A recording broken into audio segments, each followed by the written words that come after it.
이명박 정부 시절 국가정보원의 대규모 민간인 댓글 부대 운영에 대한 파장이 커지고 있습니다.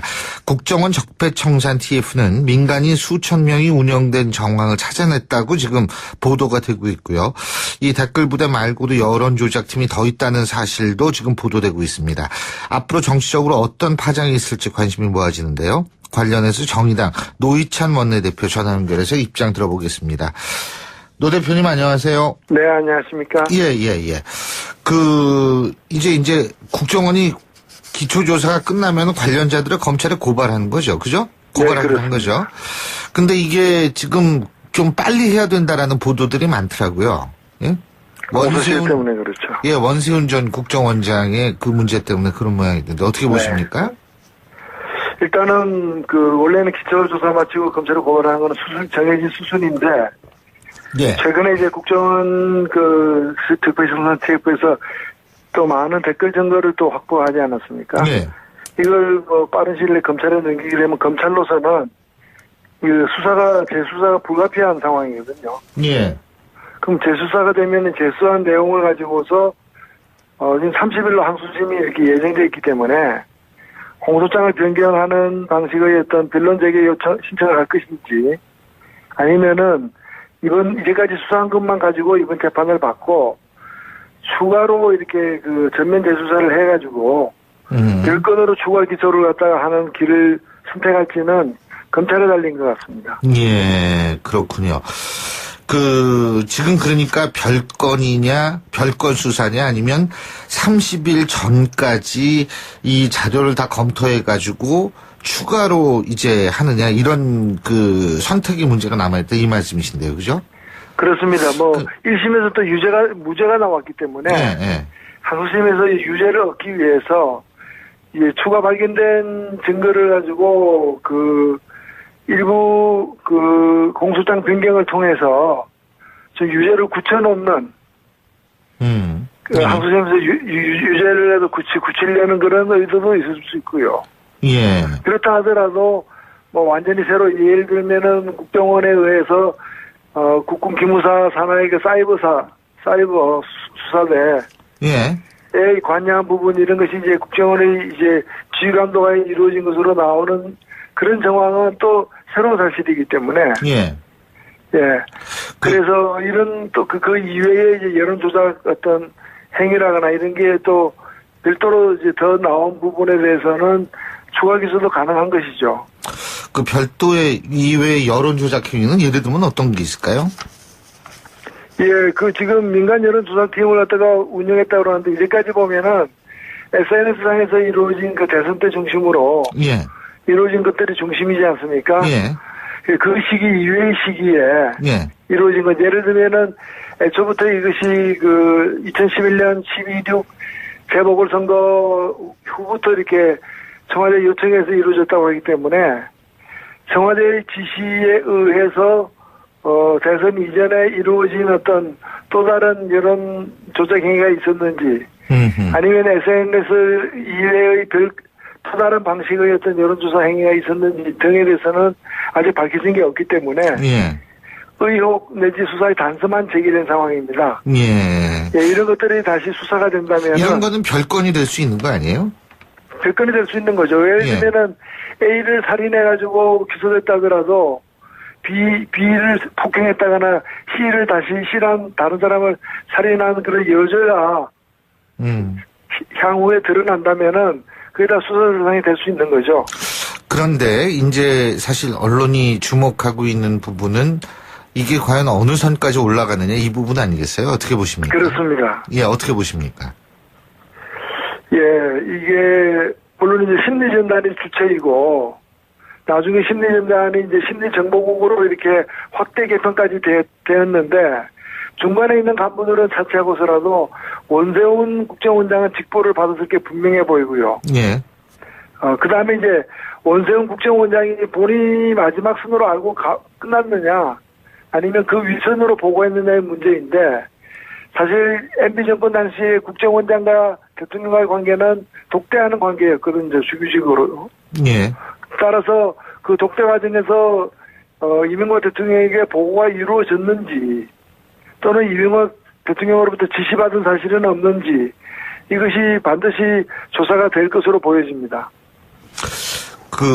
이런 언론 보도가 있었던 모양이더라고요. 지난 24일에 원세훈 전 국정원장이 국정원이든 국정원장 혼자 하는 게 아닙니다. 이런 얘기를 했다는 보도가 있던 모양인데 이건 뭐라고 보십니까? 네, 저도 그 보도를 봤습니다만 그것이 개인 플레이가 아니라 국정원이 이제 팀 조직으로 이루어진다는 걸 의미하는 것인지 네. 아니면은 국정원의 어떤 주요 사업들이 은밀하게 진행되는 반면에 그러나 독단적으로 진행되지는 않는다. 예. 국정원이 자기 마음대로 모든 일을 결정해서 치르는 게 아니라 필요한 정치적 판단을 공유하거나 지시 등의 어떤 그런 개선에 의거해서 진행한다는 그런 뜻인지는 좀 봐야 되겠습니다. 그렇죠. 근데 이제 지금 정치권에서 말이에요. 자유한국당, 네. 바른정당이나 보수야당은, 이 국정원의 또 다른 정치 개입이다. 이런, 우려를 표명을 했는데, 이 부분은 어떻게 보십니까? 예, 이것이 이제 과거 정부의 여러 가지 문제점을 들춰낸다는 점에서. 예. 정치적 부담감을 느끼는 것은 이해되지만, 이거는 누가 보더라도 보수, 진보, 여야를 떠나서 예. 국정원의 국정원법부터 시작해서 만약 이 행위가 사실이라면은 국정원이 잘못을 저지른 건 분명한 거 아니겠습니까? 그래서 저는 자유한국당이 이런 범죄까지 옹호할 이유는 없다고 봅니다. 예. 자유한국당이 과거를 한편으로 반성하면서 그거를 극복하려고 노력한다고 얘기하고 있는데 그럼 극복하려는 노력이라면은 이런 자신의 어떤 환부도 이렇게 드러내고 뼈를 깎는 어떤 성찰을 해야 마땅하지 자신과 연관되어 있기 때문에 불리하니까 덮어주자. 그래서 이거는 정치 보복이라는 식으로 방어 논리를 핀다는 것은 국민들의 동의를 얻기 힘들지 않겠는가 생각됩니다. 지금 어쨌든 이 국정원의 개혁, 이번 계기로 해서 이게 이제 추진이 많이 될 것 같은데 어떻게 될 거라고 보십니까, 개혁은? 네, 국정원 개혁은 지금 별도로 국정원 개혁 위원회가 만들어져서 이렇게 추진이 되고 있는데, 일단은 국정원 이제 댓글 등 적폐청산 TF가 9, 10월경까지 국정원의 어떤 13대 의혹이라고 스스로 규정한 부분에 대한 진상조사를 마친다고 되어 있습니다. 예. 그래서 그 결과까지, 사법심판까지 다 기다리지는 않겠지만은, 조사 결과는 나와야 될 것이고, 국정원 개혁의 가장 핵심은 뭔가 하면은, 국내 정치에 대한 개입 금지입니다. 이른바 정치 사찰이라고 하는 것들을, 시스템상에서, 법적으로는 이미 금지되어 있지만은, 법도 자세히 들여다보면은, 어느 정도 그걸 용인하는 그 법조항들도 사실이 있거든요. 그래서 시스템상으로는, 조직상으로는, 국내 파트 자체를 갖다가 없애야 되고요. 그래서 그 이후에 정치 사찰을 금해서 순수하게 대외 정보 전문기관으로 거듭나는 그런 계기가 돼야 된다고 봅니다. 자, 삼성전자 부회장 얘기도 좀 여쭙겠습니다. 오늘 공판이 있죠, 그죠? 네네. 검찰이 이제 오늘 구형을 하고 박영수 특검이 직접 이 법정에 나가는 것으로 지금 보도가 되고 있는데 얼마나 구형될 거라고 예상을 하십니까? 글쎄요, 제가 이걸 예상할 수는 없는데 네. 일단은 특검이 뇌물공격죄를 갖다가 지금 유지하고 있지 않습니까? 네. 뇌물공제 혐의를 갖다 유지하고 있고 또 그 액수 자체가 50억 이상이나 되고 하기 때문에 그 이외에 다른 이제 범죄 수익 은닉죄라거나 또는 위증죄라거나 재산 해외 도피 문제 등까지 다 감안한다면은 최소 5년 이상이다.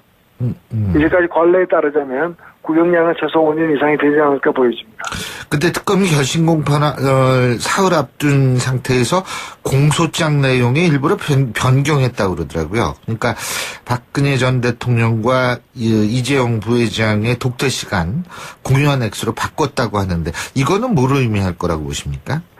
예, 3차 독대가 오전에 있었느냐 오후에 있었느냐 그걸 이제 다툼이 있었고 그 다음에 이제 서류, 이른바 강원도 동계올림픽 지원 관련된 어떤 사업 계획 서류를 몇 시에 받았느냐 이런 다툼인데 예. 결국에는 뇌물을 요구하고 뇌물을 받은 그 혐의가 있느냐 없느냐의 문제입니다. 예.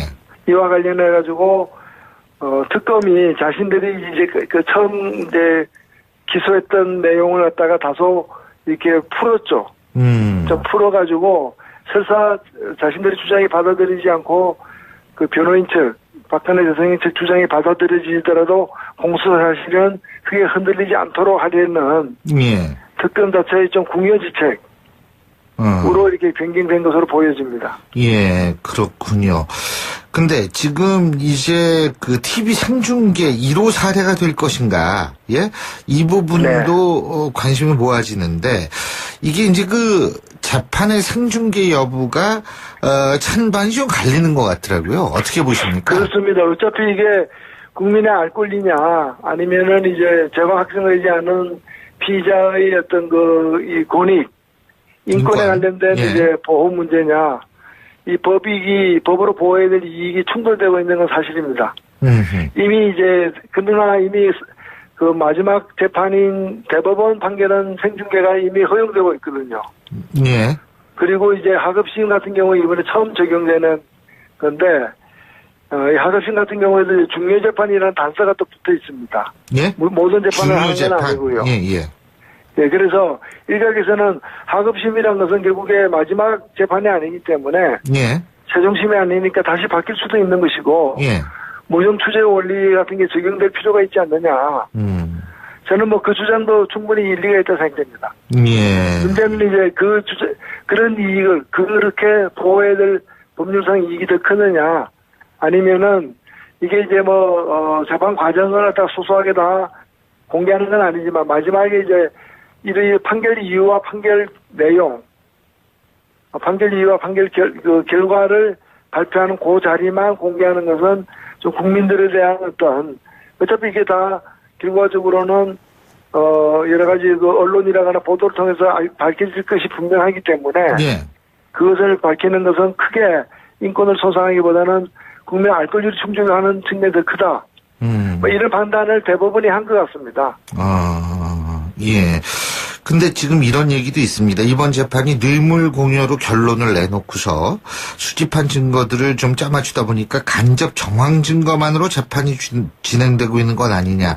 이런 주장도 있는데 어떻게 보십니까? 간단하게 해주시죠. 예, 변호인 입장에서는 그렇게 주장을 하고 있는 것인데, 네. 원래 이 뇌물이라는 것은 포괄적 뇌물수수도 뇌물수수죄로 처벌받고 있습니다. 예.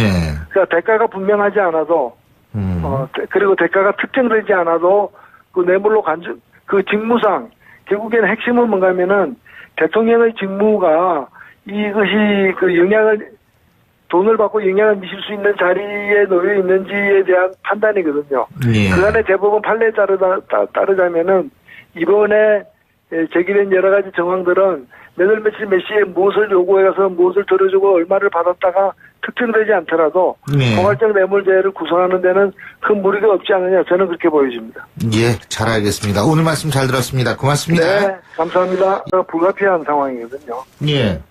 그럼 재수사가 되면 재수한 내용을 가지고서 지금 30일로 항소심이 이렇게 예정되어 있기 때문에 공소장을 변경하는 방식의 어떤 변론 제기 신청을 할 것인지 아니면은 이제까지 수사한 것만 가지고 이번 재판을 받고 추가로 이렇게 전면 재수사를 해가지고 별건으로 추가 기소를 갖다가 하는 길을 선택할지는 검찰에 달린 것 같습니다. 예, 그렇군요.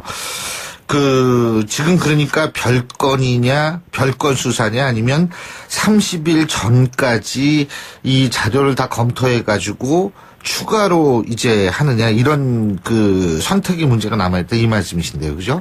그렇습니다. 1심에서 또 무죄가 나왔기 때문에 네. 항소심에서 유죄를 얻기 위해서 이제 추가 발견된 증거를 가지고 일부 공소장 변경을 통해서 좀 유죄를 굳혀놓는 항소심에서 유죄를 굳히려는 그런 의도도 있을 수 있고요. 행위가 있었는지 아니면 SNS 이외의 또 다른 방식의 어떤 여론조사 행위가 있었는지 등에 대해서는 아직 밝혀진 게 없기 때문에 예. 의혹 내지 수사의 단서만 제기된 상황입니다. 예. 예, 이런 것들이 다시 수사가 된다면 이런 거는 별건이 될 수 있는 거 아니에요? 별건이 될 수 있는 거죠. 예를 들면은 A를 살인해가지고 기소됐다 하더라도 B를 폭행했다거나 C를 다시 C란 다른 사람을 살인한 그런 여죄가 향후에 드러난다면은 그게 다 수사 대상이 될 수 있는 거죠. 그런데 이제 사실 언론이 주목하고 있는 부분은 이게 과연 어느 선까지 올라가느냐 이 부분 아니겠어요? 어떻게 보십니까? 그렇습니다. 예, 어떻게 보십니까? 예, 이게 물론 이제 심리전단이 주체이고 나중에 심리전단이 이제 심리정보국으로 이렇게 확대 개편까지 되었는데 중간에 있는 간부들은 자체하고서라도 원세훈 국정원장은 직보를 받았을 게 분명해 보이고요. 예. 그 다음에 이제 원세훈 국정원장이 본인이 마지막 순으로 알고 끝났느냐 아니면 그 윗선으로 보고했느냐의 문제인데 사실 MB 정권 당시에 국정원장과 대통령과의 관계는 독대하는 관계였거든요. 주규직으로. 예. 따라서 그 독대 과정에서 이명박 대통령에게 보고가 이루어졌는지 또는 이명박 대통령으로부터 지시받은 사실은 없는지 이것이 반드시 조사가 될 것으로 보여집니다. 이런 언론 보도가 있었던 모양이더라고요. 지난 24일에 원세훈 전 국정원장이 국정원이든 국정원장 혼자 하는 게 아닙니다. 이런 얘기를 했다는 보도가 있던 모양인데 이건 뭐라고 보십니까? 네, 저도 그 보도를 봤습니다만 그것이 개인 플레이가 아니라 국정원이 이제 팀 조직으로 이루어진다는 걸 의미하는 것인지 아니면은 국정원의 어떤 주요 사업들이 은밀하게 진행되는 반면에 그러나 독단적으로 진행되지는 않는다. 예. 국정원이 자기 마음대로 모든 일을 결정해서 치르는 게 아니라 필요한 정치적 판단을 공유하거나 지시 등의 어떤 그런 개선에 의거해서 진행한다는. 예. 그렇다 하더라도 완전히 새로 예를 들면은 국정원에 의해서 국군 기무사 산하의 그 사이버 수사대. 예. 에 관여한 부분 이런 것이 이제 국정원의 이제 지휘감독이 이루어진 것으로 나오는 그런 정황은 또 새로운 사실이기 때문에 예. 그래서 이런 또 그 이외에 이제 여론조사 어떤 행위라거나 이런 게 또 별도로 이제 더 나온 부분에 대해서는 추가 기소도 가능한 것이죠. 그 별도의 이외의 여론조작 행위는 예를 들면 어떤 게 있을까요? 예, 지금 민간 여론조사팀을 갖다가 운영했다고 그러는데, 이제까지 보면은, SNS상에서 이루어진 그 대선 때 중심으로, 예. 이루어진 것들이 중심이지 않습니까? 예. 그 시기 이외의 시기에, 예. 이루어진 것, 예를 들면은, 애초부터 이것이 2011년 12.6 재보궐선거 후부터 이렇게 청와대 요청해서 이루어졌다고 하기 때문에, 청와대의 지시에 의해서 대선 이전에 이루어진 어떤 또 다른 여론 조작 행위. 이명박 정부 시절 국가정보원의 대규모 민간인 댓글 부대 운영에 대한 파장이 커지고 있습니다. 국정원 적폐청산 TF는 민간인 수천 명이 운영된 정황을 찾아냈다고 지금 보도가 되고 있고요. 이 댓글 부대 말고도 여론 조작팀이 더 있다는 사실도 지금 보도되고 있습니다. 앞으로 정치적으로 어떤 파장이 있을지 관심이 모아지는데요. 관련해서 정의당 노희찬 원내대표 전화 연결해서 입장 들어보겠습니다. 노 대표님 안녕하세요. 네, 안녕하십니까? 예. 이제 국정원이 기초조사가 끝나면 관련자들을 검찰에 고발하는 거죠. 그죠? 고발하는 거죠. 근데 이게 지금 좀 빨리 해야 된다라는 보도들이 많더라고요. 예? 원세훈 때문에 그렇죠. 예, 원세훈 전 국정원장의 그 문제 때문에 그런 모양이던데 어떻게 보십니까? 일단은 원래는 기초조사 마치고 검찰에 고발하는 건 정해진 수순인데 예. 최근에 이제 국정원 적폐청산 TF에서 또 많은 댓글 증거를 또 확보하지 않았습니까? 예. 이걸 빠른 시일 내에 검찰에 넘기게 되면 검찰로서는 재수사